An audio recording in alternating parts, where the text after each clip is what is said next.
Moi, j'ai toujours été passionnée de vidéo depuis que j'ai 10 ans. Je suis là-dedans. En fait, j'ai eu mon premier appareil photo quand j'avais 11 ans.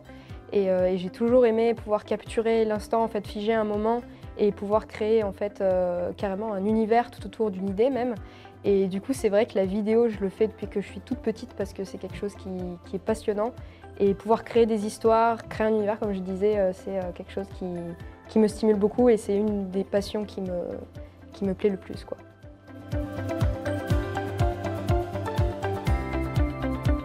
C'est vrai qu'il y a la série Lost qui m'a beaucoup donné l'envie. En fait, c'est plus le côté aventure, randonnée, et puis le fait de filmer dans ce genre d'endroit qui m'a vraiment donné l'amour pour créer tout ce qui est reportage, documentaire, etc. Mais avant ça, j'étais beaucoup plus dans la vidéo, la photo. Et j'ai commencé d'ailleurs, si je peux commencer là, j'ai commencé dans le jeu vidéo. Et j'avais envie de faire mes propres vidéos sur la plateforme YouTube. Et c'est comme ça que j'ai commencé.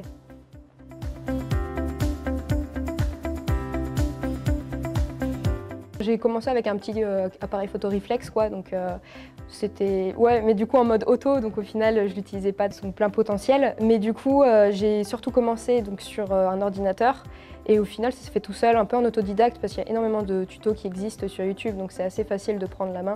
Ça se fait vraiment tout seul, à force de faire, on apprend et je pense que c'est la meilleure des façons aussi, quoi. Puis on a beaucoup de conseils aussi, mine de rien, quand on fait des vidéos sur YouTube par exemple, on a beaucoup de retours et ça permet aussi de progresser assez rapidement, quoi.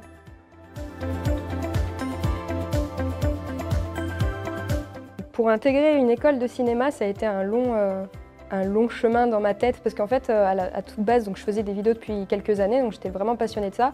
Mais dans ma tête, j'avais pas envie de travailler dans ce domaine, dans l'audiovisuel, parce que je me disais que passion, je voulais pas que ça devienne mon travail pour pas avoir à être obligée de faire quelque chose et du coup en être un petit peu dégoûtée. Et c'est vrai que en fait, après avoir passé mon bac, je suis partie en fac d'anglais pendant un an, juste histoire de trouver ce que je voulais vraiment faire. Et c'est mes parents qui m'ont dit « mais pourquoi est-ce que tu ferais pas une école d'audiovisuel ?» Les parents qui... Normalement, c'est un peu l'inverse, mais du coup, là, ils m'ont dit « oui, tu devrais faire peut-être une école d'audiovisuel parce que c'est ce qui te plaît. » Et c'est là que j'ai réalisé que, bah oui, en fait, on pouvait très bien... Justement, c'est le mieux, on peut coupler passion et travail. Et du coup, on a cherché un petit peu des écoles et c'est eux qui ont trouvé Ciné-Creatis. Et quand on a fait du coup la visite de l'école, c'est là que je me suis dit que c'est ça que je voulais faire parce que bah, ça me plaît, il y a tout qui me plaît dans cette industrie, quoi.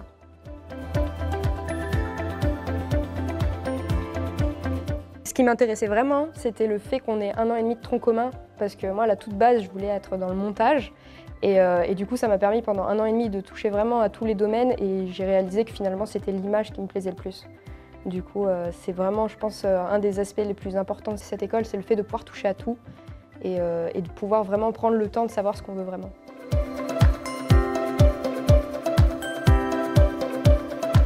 Ces 3 dernières années étaient hyper instructives, j'ai vraiment appris énormément, j'ai appris toute la chaîne de production d'un film et en fait je pense que grâce à ça, grâce au fait que je maîtrise du coup l'aspect montage par exemple, l'aspect image et même un petit peu l'aspect production, ça fait que là maintenant j'ai vraiment comme idée de me lancer comme freelance vidéaste.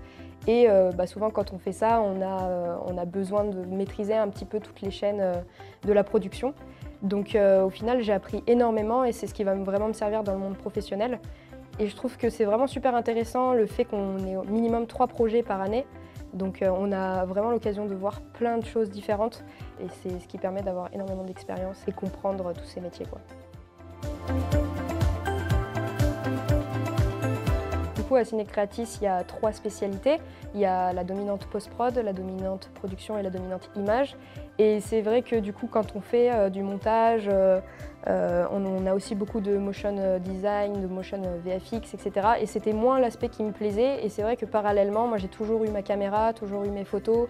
En plus, je suis devenue un petit peu photographe sur le côté. Donc c'est vrai que l'image, je me suis de plus en plus tournée vers cet endroit. D'autant plus qu'on a de la lumière, donc c'est hyper intéressant de pouvoir gérer vraiment des ambiances. Et de fil en aiguille, je me suis retrouvée à vraiment être passionnée de l'image et à délaisser presque le montage, à le mettre de côté. Et du coup, c'est vrai qu'au moment où il fallait faire les choix des dominantes, bah, la question ne s'est même pas posée parce que j'avais juste envie d'être avec ma caméra et de pouvoir faire ce que j'avais envie, créer mes propres univers, quoi. Le fait d'avoir 3 projets par année, ça permet vraiment de tester, parce que surtout la première année et demie, du coup, on teste vraiment un peu tous les métiers. J'ai pu faire montage, j'ai fait cadreuse, j'ai pu faire de la lumière, enfin j'ai fait pas mal de choses. Et c'est vrai que je revenais toujours à l'image en fait, c'est ce qui me stimulait le plus. Après, ce que j'aime bien en post-prod, c'est plus l'étalonnage du coup, qui est donc la colorimétrie de l'image, mais ça rejoint vraiment cet aspect de l'image et créer son ambiance. Donc au final, oui, le fait d'avoir plusieurs projets, plusieurs types de projets d'ailleurs, des publicités, des documentaires, de la fiction, ça permet de vraiment savoir quel poste nous plaît le plus.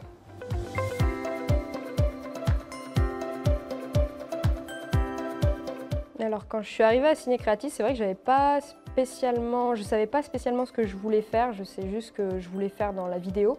Et c'est au fur et à mesure des mois et des années qu'on apprend vraiment ce qu'est le monde du cinéma par exemple, ou tous les métiers possibles. Mais du coup c'est vrai que je ne savais pas vraiment ce que je voulais faire après, à part que ça soit dans cette industrie. C'est vraiment en testant plusieurs tournages que j'ai découvert que par exemple le documentaire m'intéressait vraiment, que la fiction aussi, mais peut-être un petit peu moins, et que la publicité, là en dernière année on a tourné des pubs, et que c'était aussi ce qui m'intéressait vraiment. Et donc c'est vraiment en testant qu'on se rend compte vraiment ce qui nous plaît le plus, quoi.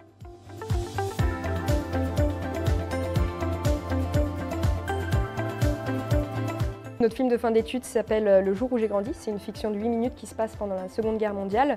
Et du coup, moi, j'y étais comme première assistante caméra. Donc c'est vraiment un poste que je voulais faire parce que je ne l'avais jamais fait. Et je pense qu'en tout cas, quand on veut se diriger dans la caméra, dans le département de l'image, c'est un poste clé parce que c'est ce poste qui nous permet d'être vraiment au plus près du matériel et d'apprendre vraiment à connaître sa caméra, par exemple, à faire la mise au point, etc.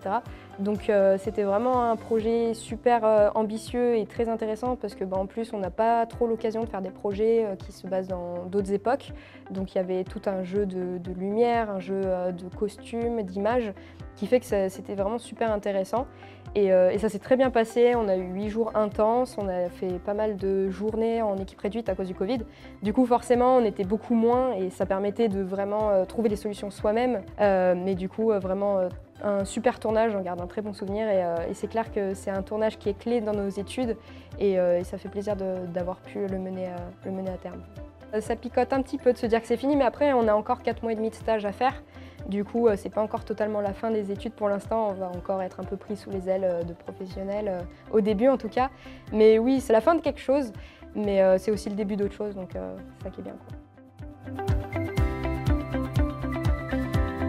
De fil en aiguille, donc comme j'ai commencé sur YouTube, j'ai toujours été un petit peu seule à faire ce que je faisais et au final j'ai toujours apprécié créer moi-même mon contenu et du coup pouvoir le mettre à disposition pour des clients par exemple. Et donc maintenant je sais que j'ai envie d'être en freelance parce que ça donne beaucoup plus de flexibilité et j'aime pouvoir créer par exemple mon propre planning et travailler avec les personnes que j'ai envie. Et du coup là j'ai pour projet notamment beaucoup de travailler en reportage pour des offices du tourisme. J'ai déjà un petit peu commencé. Là j'ai fait un reportage en Bretagne et du coup l'idée c'est de vraiment pouvoir faire par exemple même un duo avec un photographe et pouvoir faire du reportage pour créer des courtes vidéos ou même des vidéos un petit peu plus longues pour présenter des régions. Donc j'ai vraiment envie de travailler dans le voyage, mais j'ai aussi envie de travailler dans la publicité parce que c'est quelque chose qui me plaît énormément et qui m'attire beaucoup. Je trouve ça très intéressant de pouvoir travailler des images qui soient beaucoup plus esthétiques, on prend plus de temps pour créer quelque chose d'impactant. Et du coup, c'est vrai que moi le freelance c'est vraiment quelque chose qui m'attire.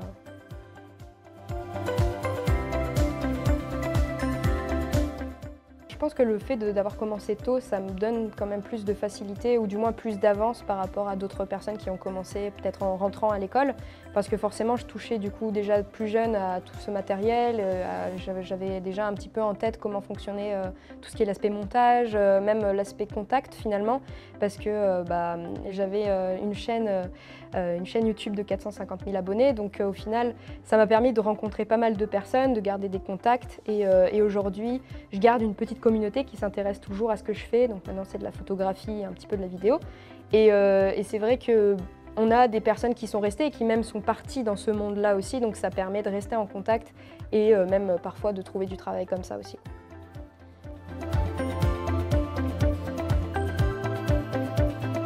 En 2013, j'ai ouvert ma chaîne YouTube et c'était purement pour m'amuser avec mes amis. En fait, je jouais à un jeu qui s'appelle Minecraft. Je pense que beaucoup de connaissent. Et en fait, je faisais juste mes vidéos pendant que je jouais, je commentais ma partie et puis je publiais ça comme ça sur Internet. Et 1 an plus tard, ça a commencé à vraiment prendre de l'ampleur. J'étais en 3e, je crois, et j'avais déjà 50 000 abonnés. Et ça prenait de plus en plus d'ampleur, ça montait, ça montait, ça montait. Donc j'ai continué, vraiment, j'étais à 2 vidéos par semaine, voire 3 des fois. Et pendant que j'étais au lycée, à côté de ça, je faisais mes vidéos. Donc toujours à faire ça. Et puis en fait, en première, du coup, j'ai choisi d'arrêter Minecraft parce que je trouvais plus de plaisir spécialement à le faire. Au bout d'un moment, on se force un petit peu parce qu'on a toute une communauté derrière qui attend nos vidéos. Et ça met une certaine pression. Et au final, j'ai jamais voulu en fait faire quelque chose si j'ai plus la passion. Je suis très... je fais parce que j'aime et si j'aime plus, je mets de côté et puis je vais faire autre chose parce que je vais trouver quelque chose qui me plaît vraiment. Et du coup, quand Minecraft ne me plaisait plus vraiment, j'ai décidé d'arrêter. À ce moment-là, j'étais à fond dans les séries, donc j'ai commencé à faire des vidéos présentations de séries pour donner un petit peu envie aux gens de découvrir de nouvelles séries. Donc c'était un petit format YouTube pareil où je me filmais et puis juste je présentais. Et au bout de quelques temps, j'ai décidé pareil d'arrêter parce que ça me plaisait moins et à ce moment-là, j'étais déjà en école de cinéma. Du coup, je commençais vraiment à prendre de passion le voyage, la nature, les randonnées, vraiment le fait de créer de la vidéo. Et donc là, j'ai commencé à faire des vidéos un petit peu cinématiques, voyage, montrer un petit peu des plans contemplatifs et donner envie aux gens en fait, de voyager ou de s'évader. Et c'est de là qu'est partie vraiment mon envie de créer mes propres vidéos et créer tout un format là-dessus.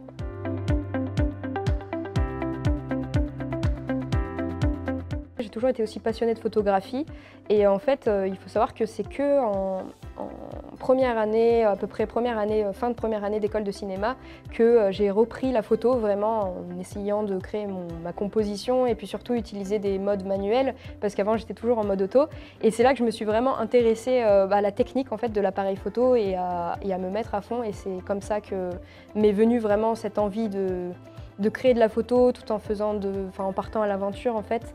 Donc je pense que c'est un lien avec l'école parce qu'on a appris les bases de la photographie, mine de rien, en première année. Et ça m'a, je pense, redonné le goût, en tout cas l'envie d'apprendre davantage et me perfectionner là-dedans.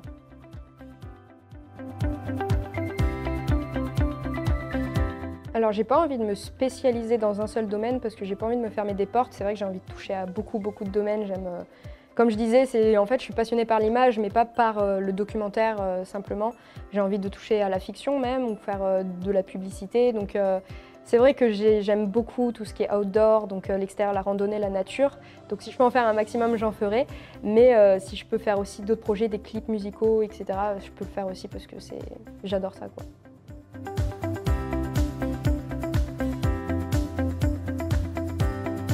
Ça a commencé quand même assez tôt, donc j'ai baigné là-dedans très tôt. Et ça m'a vraiment appris déjà à garder les pieds sur terre parce que en fait, l'influence, ça reste pas. En soi, on peut l'avoir là pendant quelques années et puis demain, tout s'arrête. Donc c'est pas quelque chose sur lequel on peut se reposer. Et je pense que c'est quelque chose qui peut s'avérer utile. Par exemple, quand on crée une vidéo pour un client, par exemple, on peut rajouter le fait d'être influenceur pour eux et leur donner du coup un peu plus de visibilité. Après, je pense que dans ma relation avec les autres, ça n'a pas tant impacté que ça parce que je pense que comme j'ai commencé tôt et que c'est beaucoup de choses qui sont venues d'un coup, c'est pas quelque chose que j'ai forcément réalisé. On réalise jamais vraiment, je pense qu'on a une communauté qui nous suit et du coup ça n'a pas changé grand-chose en soi, à part m'apporter peut-être plus d'opportunités, ce qui est génial, mais à part ça, ça n'a pas changé.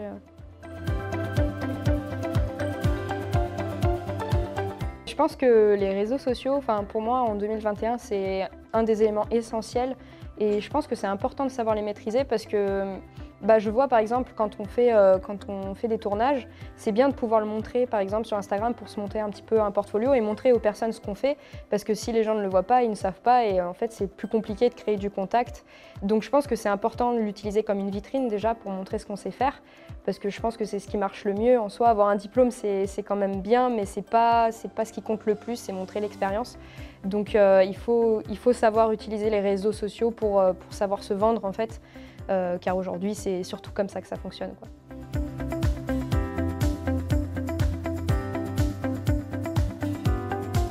On dit beaucoup que l'audiovisuel, il n'y a pas spécialement de travail ou que c'est très compliqué. Mais je pense que si vous avez la passion et la motivation, il n'y a pas de problème. Enfin, il faut y aller, de toute façon, il faut essayer. Et puis, il y a du travail pour tout le monde. Donc, il faut juste rester passionné et foncer, quoi.